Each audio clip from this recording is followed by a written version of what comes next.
kill you.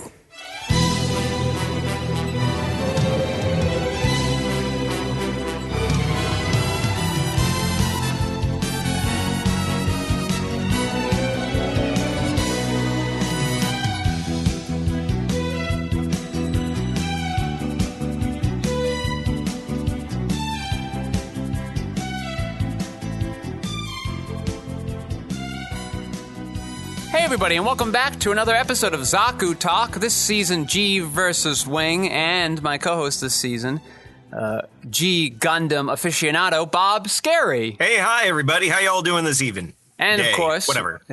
Whatever indeed.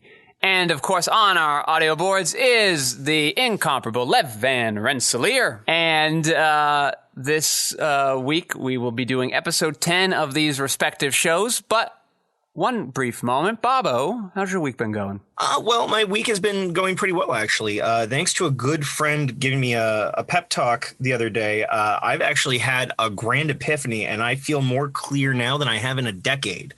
So it's been good since that day. But besides that, just doing yard work, doing recording, and getting my website, bobskerryvoa.com, up in order.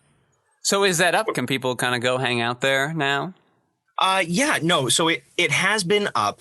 I just hadn't been posting all that much on the website. Not that it should necessarily need posting, but it's a way for me to have accountability. So you can hear a few recordings that I've done recently on the website, besides the demos that I have from a few years ago that I hope to, in the next week or two, do re-recordings of now that I've got my rig up and running. Very cool.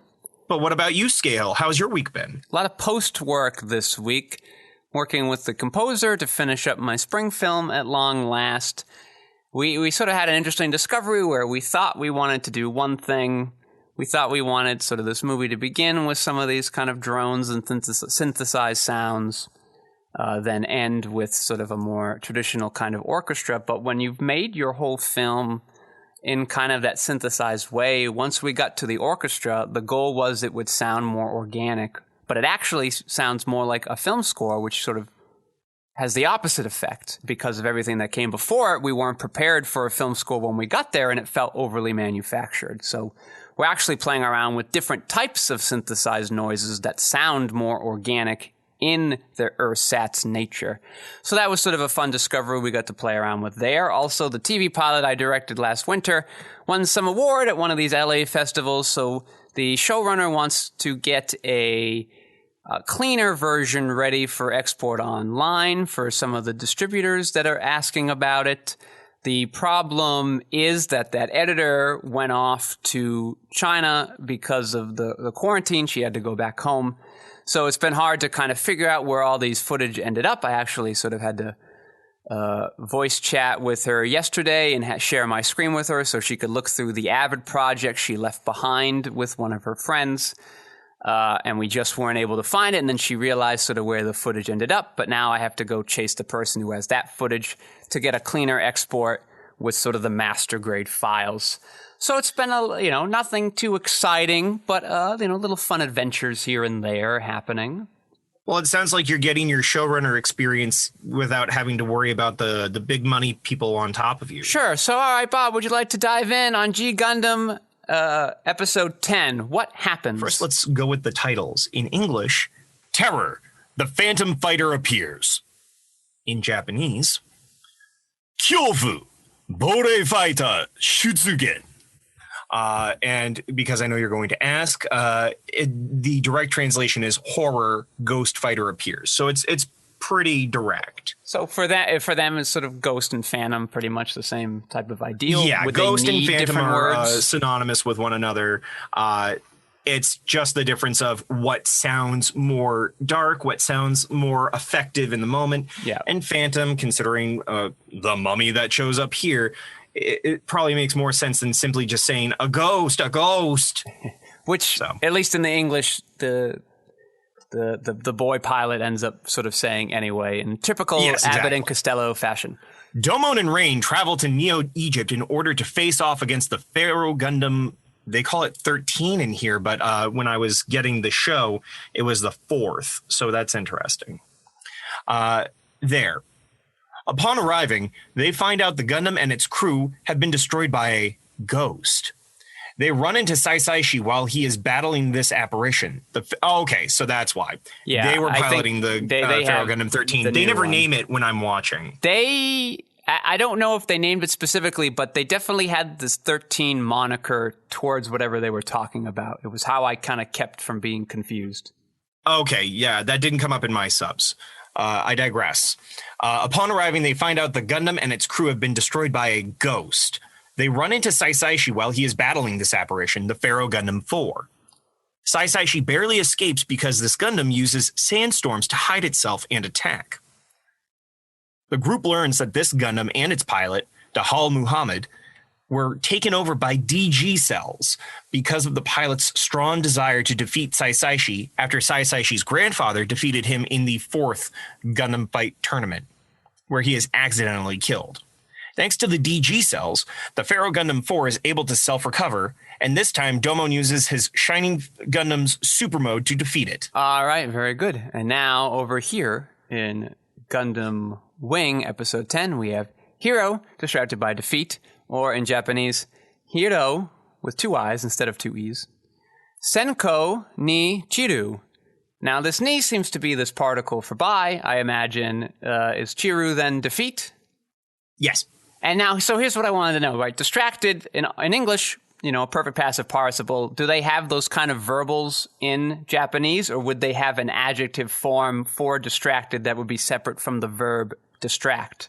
So typically in Japanese, words don't necessarily have tenses. You're supposed to gather the timing of things based on the subject that you're talking about. So distracted in this case is more distract, and we understand that it has happened based on the way that the phrasing is made. The interesting thing about Japanese is people like to make fun in modern media that people can say a very long stretch of words and mean one word versus sometimes they'll do the opposite and they'll say one word and it means a long phrase. It's a joke, but it is partially true. In Japanese, you can effectively, based on the context of the conversation, whittle everything down to a single word, and people will, by way of the language, understand that it's in context with everything else. So if one person wanted to, they could just say that he is distracted. And if we understand that the defeat is what is distracting Hero, we can remove those 2 aspects and land on just defeat alone. Yes, it's sort of common in that region's languages, in fact, to kind of stray away from tenses, which can often lead to those sort of jocose, lengthy sentences to get around sometimes simple ideas, whereas German languages will do it. It will be long, German and Greek, just because of the nature of their compoundedness in their languages. So often different reasons for why languages can have very long structures for simple sort of ideas. But when it comes to complex ideas, sometimes it can be even easier to say it thanks to these circumlocucious ways you have of reasoning with these thoughts. And that's the end of Language Obsessive Weirdos. Thank you very much for listening this week. I hope you had a wonderful time hearing us blather on about the variations on the world languages. May the Tower of Babel rise once more. So now we can finally get to the summary. I know you've all been waiting. Oz plans to transport the new Taurus mobile suits to their base in Siberia. However, Lady Yun sets an elaborate trap there to lure and destroy the Gundams. Duo and Ketra arrive to attack the Gundam's ground transportation route, while Hero and Troa take the aerial route. However, during the battle, Zex uses the Tallgeese to duel Hero's wing Gundam, but Lady Yun interrupts and threatens to destroy the space colonies using Space Fortress Barge, unless the Gundam pilots surrender. Dr. J hacks into the Oz computers to respond and surrender, but refuses to hand over his Gundam, and so Hero follows the order to self-destruct, taking out the Gundam and himself, in the blast, to the shock of Un, Zex, and the rest of Oz. The remaining Gundams retreat in confusion, and Lady Un is scolded by Treize. All right, Bobo, these are our episodes here. So diving into G Gundam, I have nothing. Yep, I have nothing. I'm just sort of, I think I'm just dead inside now. Okay, so do I have to worry about you having any DG cells in you now, or? Yeah, I don't know. What I did find interesting was, you know, as I look back at the series I've seen before, these parts with the Dark Gundam, other than the very end, I actually think I have the least memory of. Most of my memories are from sort of some of these openings and some of the sort of the tournament stuff. So, like, it seems that sort of the more traditional Gundam style battles were what stuck in my mind, even at a time when the only Gundam I was really into was Gundam Wing. And the Dark Gundam stuff sort of kind of fell through all the cracks. I'm not too sure as to why that happened, but all this was happening, and I was just like, I don't remember any of this. I don't remember why the cells are doing this. I don't remember that they could do this. I don't remember them able to turn people into robots. Like, it's weird because it seems like a more important part of the show than the tournament. It seems like the bigger crux of it, and yet that was the part that didn't stick with me as well. I'm glad you said that. And for our listeners, just know that while Skeyhill may end up using Dark Gundam more often because he's watching the English dub, in the sub, watching the original, you'll hear the Devil Gundam. And it was just a weird way that America tried to dodge having to do the Devil Gundam and the God Gundam, which we now in America know as the Burning Gundam. But the Devil Gundam is, in fact, the more important part of this, and it's as close to the equivalent of having the major wars occur on this within this series compared to just the simple tournament aspect of it. Yes, G Gundam is more of a Super Robo style of series where you have big themed robots that have some absurd actions that come from them, big special attacks and everything, compared to your standard Gundams, whether that be original Mobile Suit, Gundam Wing, etc. But I will say that I'm glad that you don't remember a whole lot about this major plot, because it means that we're going to be on a similar playing field from this point forward, as opposed to you having a greater recollection of G Gundam than I had expected on us coming in. Yeah, it's been a long, long time since I've seen it. I'm surprised I remember as much as I do, but I guess I was consuming a lot of TV back then, and that was sort of where most of my memories were forming more than other such activities like going outside and being social. Oh, outside and social. Those are funny. But I will say... Certainly relics of a bygone era in 2020, eh, Bob? Oh, too real. Too real. I will, as an aside, note that last night I had dreamt for the first time in a long while, and I hugged a friend. And it was a very strong emotional moment for me to be able to hug someone that is not in my immediate vicinity. That is telling. But... to the effect of this episode, I'm not going to claim that there is any major story thing beyond. We now start seeing the Devil Gundam coming into play by way of what happens with the Pharaoh Gundam 4 here. And we see that Saisaishi has a bit of a weakness to him, much like we've seen in the other Gundams thus far.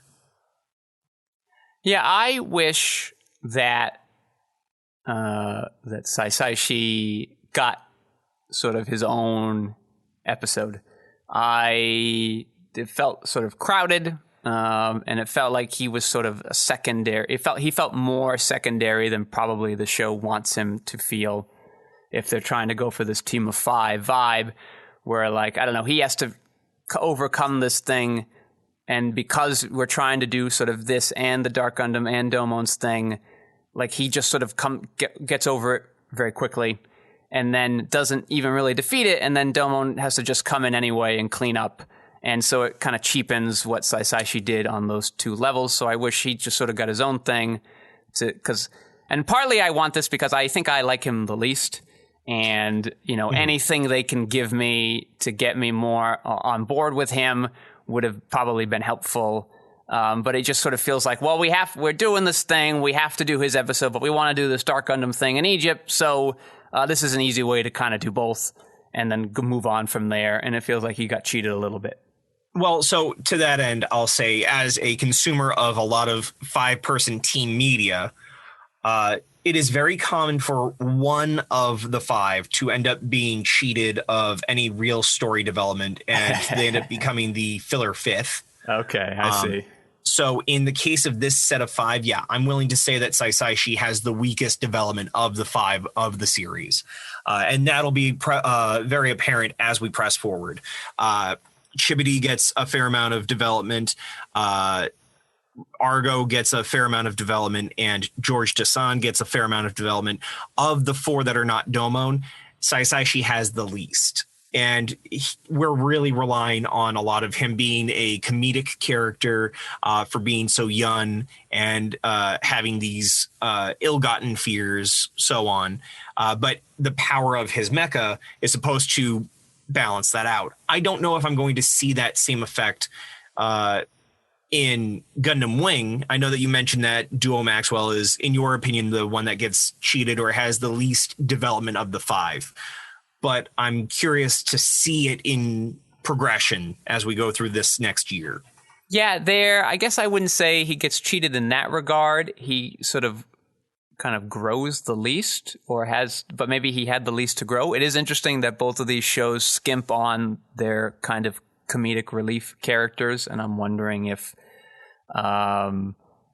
they were sort of insertions to kind of help the tone, and they thought that would be enough if they were just the funny people, that people would like them already, so you don't have to kind of give them that extra thing.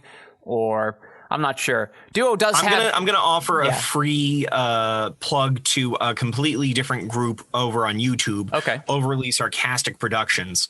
If you go over there and watch Red's video, because the 2 people that do the stories on there are Red and Blue. Red does all the English and literature-based tropes. Blue does a lot of historical-based videos. But if you watch Red's video on the 5-person team, you'll find that there are very specific interactions that occur, and they're filled with 5 very specific archetypes that can be altered here and there, but they play very closely to what I used to call the Sentai color theory, which is not wholly true as much as I believed it back in 2013 when I started to develop it. But the point of it here is you need to have somebody that can crack jokes. And while oftentimes you can place that on the Lancer, the secondary person, it's not as necessary as you might think. There just needs to be somebody that can help to keep the balance from skewing too grim and serious and never cracking a smile. Somebody has to be there to add levity. And so while Saisashi might not be intending to add all that levity, in his first episode, we see him being the trickster type, and in this second episode, we see him having a yellow belly streak, so to speak, seeing as his suit is yellow when inside the cockpit. So, take from that what you will. But these 5, Saisashi will develop the least, and that is not a spoiler. It has to happen in any 5-person group. Someone gets cheated of a fully developed character arc, and in this case, it is Sai. Does the French guy have a team? Because I've seen everybody else's team. Does he get? We didn't really get sort of appearance other than just him in his second episode. Do people follow him around like they do everybody else? They do. So everybody does have some form of assistance or team. In Chibity, we have the girls. In Argo, we have his keeper, the green-haired lady. Saisashi has his 2 elders. And George Descent has his butler, who was kind of downplayed in the first 2 instances of us seeing him, but will become a little more prevalent as we go on. There's, in fact, an entire episode that focuses on George Descent's connection to his butler. Okay, well, there you go there. These 2, the people on Saisashi's team, these 2 monks that always talk at the same time, Is this a trope in other sort of similar kind of genre things, or is this just this weird quirk of this show? Like, why did they choose to do that? So I think they're trying to show off this pair of regimented individuals that are very well trained compared to the very naturally gifted but not really disciplined Saisaishi. Oh gosh, I'm trying to remember. It's Zui-san and I'm forgetting the other one, the taller, skinnier one. But the two of them talk in unison as part of a comedic aspect of it, while also trying to show this difference of rigid development versus natural inclination. So they play off each other in that way. I see. Yeah, I don't know if that answers you properly. I don't know. Part of the issue I'm having could just be the dub.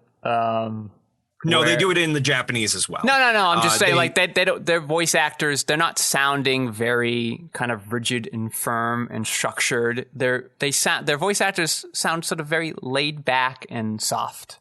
And I don't know if maybe I'm misinterpreting of like what sort of the rigidity structure of these monks might be. It's not like hard determination. No, but they're just like, hey, Saisaishi, when are you gonna go and do the thing? And, because there's still a subservience to it. Okay, but like that doesn't give me the idea of like rigid and strict. It's just like two dudes speaking with oddly similar sounding voices, making like this chorus effect. And I go like, all right, is this like supposed to be a funny thing? Is this a character thing? Is this just sort of like a genre thing? And there's like always these kind of like this one character has like two dudes that like those two guys that like somebody always kind of has. Sometimes it's a bad guy with like two kind of wacky minions or something. And I don't know if this was like an extension of that and I just wasn't familiar with it because I'm not sort of engaging with these shows that much. Do you remember Yu-Gi-Oh! watching that animation? I did watch some. I don't think I've watched very much, though. I remember there was a pair of twins called the Paradox Brothers. Okay. You know what I'm talking about. No, I don't. It just that sounds like such a thing I would see in an anime like that, though. Oh, yeah. Well, I mean, you gotta love 4 kids. Sure. So they weren't the Paradox Brothers in Japanese. I don't know if their name was or was not the Paradox Brothers in Japanese. I haven't watched Yu-Gi-Oh! Duelist in Japanese. Okay. But the point I was going to make was they're modeled after Shaolin martial artists. Yep. And they have this speaking structure similar to this pair that we see in G Gundam. However, those two are supposed to be twins. And so to have twins speaking together or in tandem is a common trope that we see, at least, if not in Japan, definitely in America, because of the weird, creepy vibe that it gives. Yes. And this idea of like either being so diligent and regimented that they are able to think on that same wavelength, or there's a weird psychic connect in some fashion or another. Okay, I would buy that. I guess it would help if they look like twins, but well, I mean, you not to place it terribly on there, but you've got the Abbott and Costello sort of thing where you have the tall, skinny guy and the short, stout guy that play together off each other. It's not comedic like Abbott and Costello, certainly, in that same way, but it's supposed to create that. I guess the closest genre trope that I could put here is, in Japan, a lot of comedy is done in duo sets. There's always a pair of people and they take turns playing off each other. It's not always like the goofy guy and the straight man like you might see in traditional Western duo comedy, but it is always one bouncing off the other. One sets up, the other one knocks down. And they often have very distinct, separate visual connotations. And when taken to their highest comedic value, are often done as the tall, skinny, and the short, stout. Well, and that would be fine. And why it works there, it sounds like, and why it worked in Abbott and Costello was because they looked different, but also then acted different. It sort of worked. Same with Laurel and Hardy. It kind of worked out fine. But here, what they're actually doing is setting up together Saisaishi, usually in unison, or one finishing the other sentences. So it just feels weird. It's sort of like making them visually distinct is actually kind of hurting the effect they want to go with because they don't want it between them. Oh, I agree. I do agree that. I guess for lack of any other context, because it has been years since I've last seen G Gundam. We'll see if anything further develops from that. But for the sake of argument here, it's literally just two people speaking as a chorus of the spirit of the Shaolin Temple to our degenerate Saisaishi. Sure, but it's not a common thing then. This is sort of a thing that G Gundam has chosen to do for some reason. If I'm being perfectly honest, I don't think I have enough of a place to say definitively. That's fair. But the other thing that you'd mentioned was what was happening with the Dark Gundam cells, the Devil Gundam cells, and why that got stashed in so deep. We're about to go into the next few episodes where the Devil Gundam is going to be finally start being shown more, and why we're going to start seeing the Death Army, which will probably be called the Dark Army for you, and other aspects that really pull us more into some of the Super Robo stuff, but also having our Zakus, having our actual stakes beyond, hey, we need to be the leading nation for the next 4 years. We're getting to Domon's actual arc within the series. Mm-hmm. Yeah, and I don't mind. There's probably an interesting way to do a show where the point is that the leader gets to rule, and it could be you could sort of look at certain countries might have very ill intents, and certain countries might be trying to undermine the system, and there might even be sort of a look at that kind of tournament type power structure itself, and finding that to be sort of a root of sort of bigger issues that are dealing with Earth. There might be an interesting way to do it. So I didn't mind when that was the stakes. The only reason I was sort of thrown off by it was because the narrator every episode opens up and he's like, what are we going to learn about the Dark Gundam today? And generally it was nothing. But finally he said it, and it was something. So at least now, 10 episodes in, he's not blowing smoke up our butts anymore. Important information that we need. Feels sort of odd coming into, I guess we had that 6th episode, which set us up for what the Dark Gundam can do with kind of these cells and sort of special powers it has. Though in English, Domon called the powers sort of theoretical. Does he call them that in Japanese too? Is it because he didn't see them, but wouldn't he have specs on what it can do? So there were these 3 assumptive things that were never put to the test before Kyoji left with the Devil Gundam. And when it fell to Earth, that's when people first started seeing the definitive use of the regeneration of cells.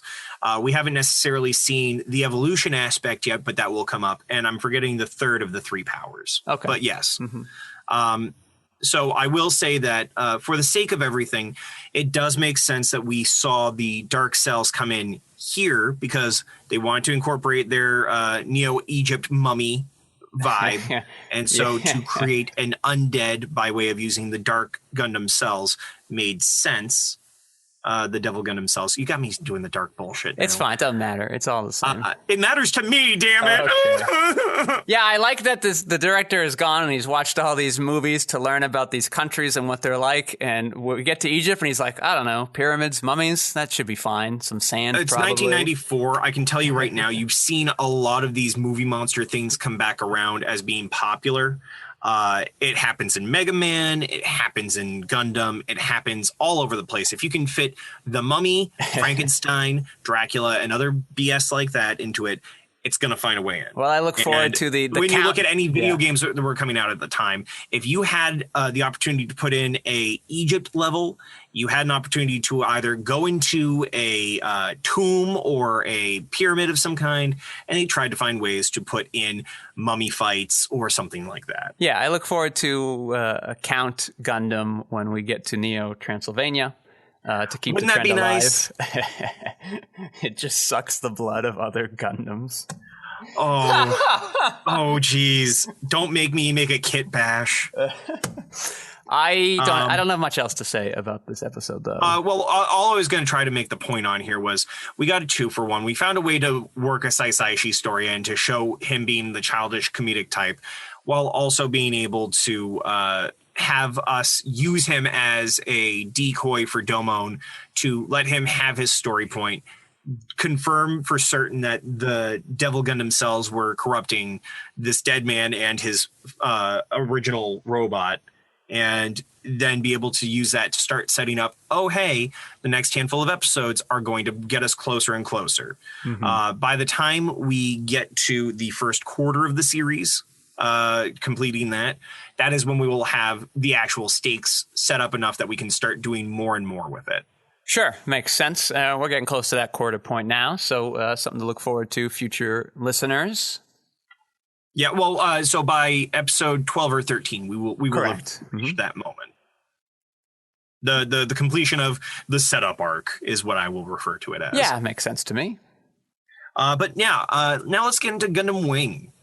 Yes. So as far as Gundam Wing is concerned, how many times are Hero and, I guess to this point, Duo going to jump in and out of the same damn school? This is the second time that Hero has left this school. Well, so that's what's the crazy part. That is a different school. That is a different school, and yet somehow... Yes. Go on. Say what you're there say. With Relena and seemingly Relena's friends, even though they might just be stand-ins for the original friends. Yes. So Relena tracked him down at that school last episode. That was what that scene was. It wasn't as well done as in the manga. And yes, I agree. I was just as surprised that she already had a coterie of women at the school she doesn't even go to. It's been like a day, Relena. Just she can't charm anybody but private school girls her own age. It's an insane power she has that sadly never comes into anything useful. I don't know why. It's left out of the manga completely because, again, she goes there to try to kill a hero, and then they go to do this. The manga version, Volume 4 of the Gundam Wing manga, is just sort of a little bit of last episode, but mostly setting up and then doing this whole episode. It's just one whole book pretty much for this episode here. Well, so that is one thing out of the way. Next thing, why is Lady Une such a... Ooh la la! In England, they wouldn't be so offended by that. I've been told by a person from England it's because they don't pronounce the T as hard. Now, to be fair, for those viewers that are listening and gathering the context, I use this word because my wife got me into using it. So if you're going to get angry at me, know that I was basically coerced into using it more. Yeah, if you're going to boycott us, you have to boycott her Sailor Moon podcast, too. Yes, we're not cousins. Or I'm sorry, not we're. They're not cousins. Listen to it. My wife, Allie, as well as her friends, our friends, really, Cassie and Josie. The three of them are going to be doing a podcast recounting every episode of the original run of Sailor Moon. So Lady Une does something very interesting here that I think is sort of important for us, the audience, when Trey's and her, they meet up with Zex and Noi, and Trey's like, hey, guys, how you doing? And they're just sort of like chatting, and she's just like, why are they chatting like they're old friends? He's their boss. And it's like it's sort of beginning of like seeing that Trey's philosophy might be something different than we think it was, and Lady Une becomes sort of the embodiment of what we came in thinking it would be. And so Noin and Zex have to kind of tell her, and even Trey's himself at the end, like, you're getting it all wrong, miss. You don't sort of understand why we fight for him and what he's even trying to achieve. And after this, we'll see her a little bit in the next episode, but she gets sort of punished pretty badly by Trey's, and so she's going to sort of drop out for a long while because of it. Well, that makes me sad because for those who are viewing with us, if you watched the post-credits stinger for the next episode, preview for the next episode, the implication is that we might see Relena shoot Lady Une. And so to hear that makes me sad because it's like, oh, I just want her shot. Like, she doesn't have to die, but I want to see her shot. So you watch along with the rest of us as you listen, and hopefully Lady Une will take a bullet. Yeah, so, we're not getting much of Trey's, and what we're getting from Trey's is very contradictory. We don't know how to feel about him, and the show wants us to have someone to strongly root against. And so now they've decided in this episode to have that pivot to Lady Une. Yeah. And so that's why they have to do sort of both that opening scene with her and the Oz higher-ups, and then, later on with her threatening the colonies. Yeah. So I am very much glad to have a character that I am able to actively hate. But I also like that we're getting to see more of the noble antagonist aspect in Zex. This is a trope that I see commonly in my tokusatsu series of both Super Sentai and Kamen Rider.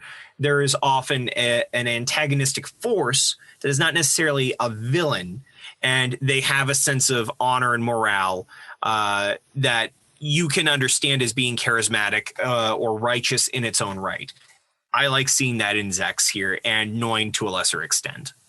Yeah, Noin doesn't get to show off much. Interestingly to note, in the manga, she is assigned by Un to help defeat the Wing Gundam, but Zex decides that she should stay at the base and not the other way around like in the show.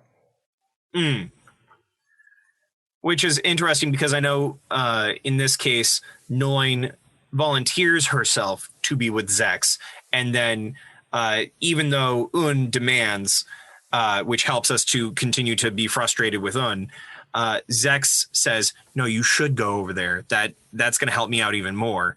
And effectively helps Un to not be perceived as shittily in that moment by Noin, even though we get the traditional slap. And I don't know if they translate it properly between the Japanese and the English, but on my side, Noin gets to properly and cattily reply to Un on behalf of Treize that she should be more proper, Lady Un.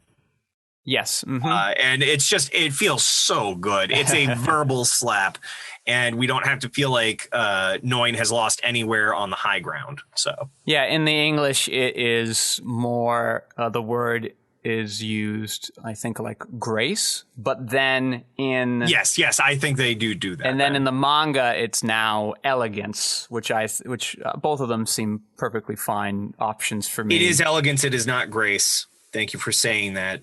Well, in English, the actor says grace, and then in the manga, they say elegance. That's what I'm saying. The sub says elegance. I see. Okay. Yeah, if I'm retranslating myself, I think elegance kind of fits in with overall what sort of Treize wants. So I think it fits a lot better. It fits a lot better for the moment with the slap happening, and sort of the eyes that she gives Lady Un at the end. So great perfect moment. I sort of enjoy this episode. I'm glad that the manga spent a lot of time on it because it sort of is a very pivotal episode for people to do. Notably Wu Fei stepping out because he doesn't feel he has the right to pilot since he lost to Treize in his own sort of similar duel that Hiro and Zex are having now that also gets interrupted for different means. I do appreciate that in this case. For one, I appreciate that Zex is when he sees Hiro come out of his Gundam, which, by the way, I wanted to stumble back while I have it on mind. You mentioned the double I instead of double E for Hiro in the title difference. Mm-hmm. I think it's just the localization. They wanted people to still use the E sound in Hiro. Yeah, I buy but it. we weren't so used to the Japanese concept yet. So instead of people missaying it as Hiro, they just turn it into double E's for the English. Yeah, no complaints. Just a fun fact for me. Yeah. Why are we going to learn why he keeps referring to the Shenlong Gundam as whatever he keeps naming Nataku. it? Mm-hmm. Yeah. Do we learn that at some point in the show? You will not learn it in the show nor movie, but I don't think it's a good time to tell you just yet. Sure. I mean, just based on my being a genre savvy trope savant,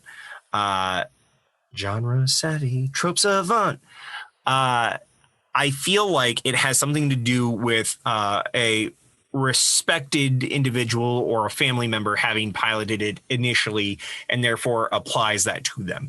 I don't need a confirmation or denial of it. I'm just saying that is how I've been taking it so far. And I look forward to seeing or hearing from you what that is. Sounds good. I appreciate that the kids don't get to be the super smart, oh, hey, they've fooled us before, so they must be fooling us again. I appreciate that they fall into the traps and we see them go to their ultimate endings for each of these. But it is not something that makes us feel like they're necessarily wholly hindered. It is just, this is a loss in a battle, not in a war scenario. This is going to help all of them develop further, and I look forward to seeing how they grow after that loss. So on your first point, yes, it is great for people to acknowledge that when they do get to see them, they're like, oh, this is like a 15-year-old fighting. This is fucked up. But the thing we have to remember is in classic sort of, anime, RPG fashion, even the old characters are younger than we all think. Zex is like 22, 21. Trey's is like 24. Like, they're the grizzled old vets, but they're just in their like early 20s and only slightly older than these 15-year-old pilots. But it never comes up. See, I never took them as being the grizzled old vets. I always took them as the gifted ones that rose above in a quick manner compared to their more established counterparts. Well, they would have to be gifted, because I look at 22 and 24-year-olds now, and I think like, you guys are far away. You are not there. Yes, but yes, it is good to have that acknowledgement. It gives a gravitas to it. And similarly to your second point, Lady Yun kind of has this brief discussion about sort of different Gundam strengths and weaknesses. And normally I would hate something like that, but here it sort of harkens back to a little bit of that realistic robo with sort of shades of kind of like a Shadow of the Colossus kind of approach to these Gundams, and acknowledging like they are different, but they aren't all just sort of generic Gundams. They do have their strengths and weaknesses, and there are ways to attack them. And given sort of the sufficient resources that an organization like Oz or earlier the Alliance had, it makes sense that they can utilize that data efficiently. And in fact, in the manga, Zex sort of makes a comment about that guy back in the 3rd or 4th episode, Walker, who died getting that data and recording the battle as long as he was alive, that's the data that they're using in this sort of war room scene. Oh, well, that's a nice little bonus that we don't get in the show. Yeah, but I will also acknowledge the fact that I took the difference in strength and weakness. While on the surface, it is definitely about the machines, the Gundam. I feel like it's also a great way for us to learn about the pilots that no one other than the individual pilots knows. And I feel like it does offer enough of a read on the characters, especially when they get to the point of they're all built for single combat. They are not built to work as a team. That hangs well. It is not about the machines at that point. It is definitely about the pilots within the machines. Certainly a metaphor there that probably came up during design and sort of deciding who would kind of pilot these things. But there's also sort of an aspect we'll find later about why the machines would be designed for that purpose as well. Why they were meant to sort of be these single kind of things meant to attack unsuspecting groups, but not meant for sort of a more organized and team-based battle. So it works. It's sort of working on a lot of different things in just sort of that one scene that could have easily have been sort of a throwaway thing to just have people talk at us for too long in a visual medium. Are we going to get to learn more about Dr. J's personal efforts in the coming episode, or is this something that is, again, another we touch it but we never talk about it during the course of the series? They will talk about it during the series. They will not talk about it soon, but they will talk about it. Because to come out and say, no, we have nothing to do with the Alliance, I'm not happy with you, and I'm going to make sure these kids don't die, even though I put them in deadly situations this entire time. Correct. The fallout is, well, one, we'll find out, and it was sort of hinted at by some of the other pilots, that Dr. J is really just with Hero. Some of the other ones don't know who he is at all. They just assume he's with one of the other pilots. Yeah, but there's going to be a fallout of like, okay, now we know the colonies didn't do this. It was just sort of these radical individuals. And that will sort of change some of the things that happen going forward. His act of admitting it's him does carry on. As for why he's doing it and what his real plans are, we'll find out, just not as soon. Okay. I think that's as much as I had question about, unless there's anything that you wanted to touch on before we go on to The Way We Go. No, not too much here. I think we found all my points there. I guess the one other thing that was sort of notable in the manga, and probably to help sell a different kind of a model than the heavy arms Gundam that's already out, is that in this one, Troa helps with the air battles too. But he has like this weird helicopter backpack thing on that lets him fly in the air and shoot a bunch of things. I don't like the design, but it does allow you to make sort of the manga version of the model and have it be different. I think it's part of why Zex's Tall Geese gets like a big lance thing as well. Sure, because I've always tried to think of the Tall Geese, and it always seemed to have a lance in my head, regardless of how often I've seen it. But as far as Troa's thing, it feels like by adding the helicopter attachment, it feels more like an assault helicopter, which was a very common weapon of choice in the 90s, is to have the helicopter that has a bazillion missiles, Yeah, not surprising, but was only included in the manga, and the manga came out, I don't know, 20 years after the show did. So really? Yeah, I didn't know that. Very recent adaptation of it, kind of combining all the materials that weren't that with the show, but also the movie and a lot of the background manga, light novels, things like that. They're all sort of kind of bundled in there together. And, the unfortunate thing about it is it doesn't feel like something that would be a good read or even maybe a logical read if you hadn't already at least seen the show, because a lot of things are very quickly run through and brushed through. It just feels like, as I'm reading it, the times that I've read it, that they need you, they assume that you've already seen the show and are familiar with it, so they can take sort of these certain shortcuts to have things happen, because they just don't feel very effective if not. So pros and cons there. All right, on to The Way We Go. Here's what came to my mind as I was watching these shows today. Mummies.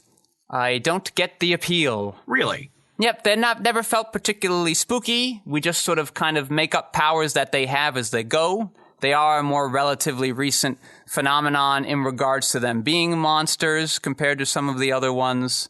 So it was just sort of odd. I don't know, like it seems to be for people who are going to get mad at me, Big O does an annoying thing too, where one of their robots has, looks like a mummy, has attack bandages, and I don't know how they work or why, but I've ignored it, but it does annoy me. So we have a mummy here. The pilot is a mummy, and the robot is. We have double mummies in G Gundam, and so it just sort of, especially, I don't know. Their thing is that they move slow. I don't know. What do they want? They just want to strangle you, maybe? I don't know. What's up with mummies? Why do we care about mummies? From my personal, it's not like I've done heavy research. I'm just a culture fanatic. Pop culture fanatic, to be clear. Yes. My understanding is that mummies started becoming a thing because in the early 20th century, we started digging around and started talking about King Hotep's curse and things like that, when it's just diseases were on top of things and people were breathing it in like idiots. Yep. But that started to spark stories. And then you get Boris Karloff in Universal's The Mummy. Yes. And then from there, we're starting to take all these different little bits of ideas and we just start applying them where we need to. The idea of the attack bandage is just the supernatural use of something that is long and capable of keeping something in place. Instead of saying, oh, I'm stuck because of Dracula's gaze, it's, oh, I'm being held in place by these dirty bandages. Having them be extremely strong and everything else is just a way of saying the stiffness of their rigor mortis has given them superhuman strength or some shenanigans like that. And then you have your variations there on too. You can go towards the 90s mummy stuff where it can be, oh, they're themed after the different gods that we've started to give attention to thanks to Egyptology becoming a commonplace thing. Or, oh, they are demons that were able to escape from the wrath of Anubis or what have you. But you found ways to make flavor. And that was just a way to create flavor, albeit in a way that keeps using whitewashing. God damn it. you keep having these English guys and these very light-skinned individuals being your mummies or being your Egyptian race individuals. And it's like, no, they're African.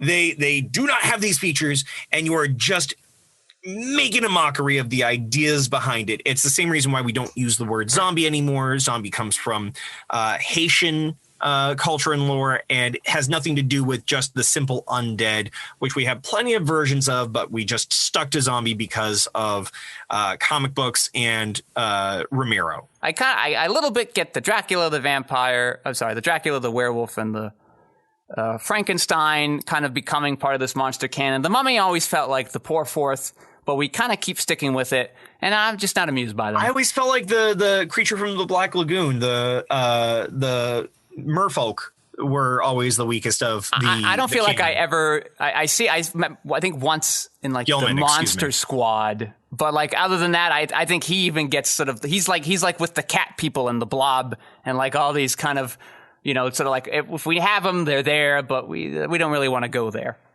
Oh God, I love the Blob. We'll get into that someday, but I love the Blob, and honestly, I think that's a good way to look at some of the stuff that the Devil Gundam will do as time goes on. Okay, and that's my sort of way we go. Where is yours? So watching all this, I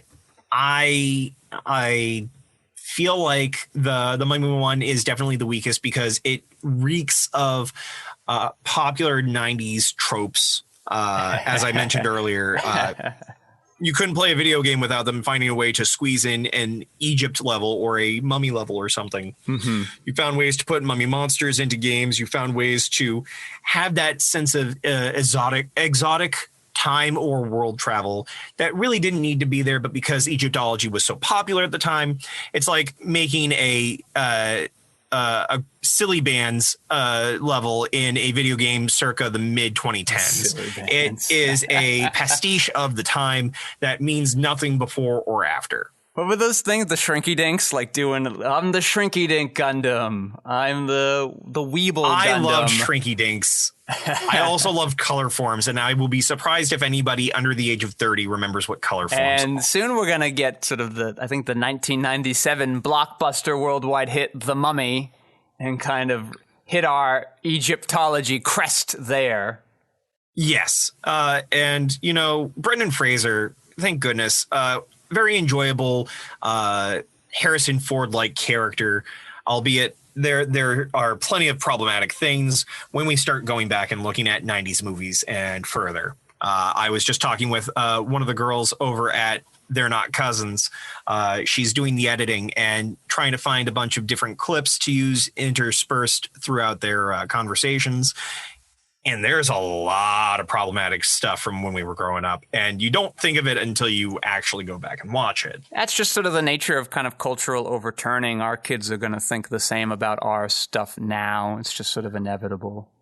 Yeah, sure. I'm certain of that. But that's really the long and short of the G Gundam side. And then as far as the Wayne side, it's like I watched it and it does not have the same questioning effect. I'm more willing to buy into the realities that we're being given so far. I guess the most I would have to say is we're really setting up Lady Un to be more 1930s German martial official than anything. Yeah. Like, she feels worse and in that vein than the woman whose name I keep forgetting from Neo-Russia that is supposed to be our militaristic monster. Yeah. Mm-hmm. I don't know her name either. I know she has green hair. That's how I tell her apart. Yeah, it's bad because there are very clearly characters that matter and the rest. Yeah. And it sucks that she is in the rest category. Yeah, you could do something interesting there, especially since you have this very fertile hotbed with that Russian pilot. So, you could take advantage of it there if you wanted to. Like, it is set up. And the very last thing I want to note about this, just because it came up as you were talking about that time cycle, fun fact about Captain Planet and the Planeteers. Mm-hmm. Originally during production of the first few episodes, which were only meant to be part of like a small miniseries thing, and it just exploded. But the one that carries the Wind Ring, whose name is escaping me, she was initially slated to read her script involving the USSR, and then as the show actually hit final production, they had to re-record her lines to say Russia as opposed to USSR. So, yeah. Just a fun fact, the world at large will constantly change what we're doing in our media. Correct, indeed. All right there, Bobo. Let's take a quick stop at the Nerd Corner. So the thing I stumbled across this week isn't new. I'm actually surprised I didn't come across it earlier, but it will be helpful in sort of research and what I'll be working on coming up, but also sort of just something I'm genuinely looking forward to, even if I weren't sort of working on this upcoming project. It is a sequel to Don Hertzfeldt's Academy Award nominated animated short film World of Tomorrow, aptly named World of Tomorrow 2. I'm surprised that he got a sequel. It felt like it sort of made sense there, but he might be doing something like what he did with It's a Beautiful Day, where he made this feature-length movie, like one 20-minute segment at a time, and then they all sort of went together much nicer than you would expect. So I'm hoping for more of this World of Tomorrow. It's about a 12-minute film. You can buy it on sort of a Vimeo page that he runs. I'll put the link in the show notes. But very good, just pretty much as good as the first, sort of his similar type of musings on life, but a very interesting art style done with very limited technical capabilities and still all hand-drawn with a great use of classical compositions to serve as the score. Bob, what have you found this week? This week I have found that there is a wonderful shop near me in Massachusetts called Gundam Galaxy.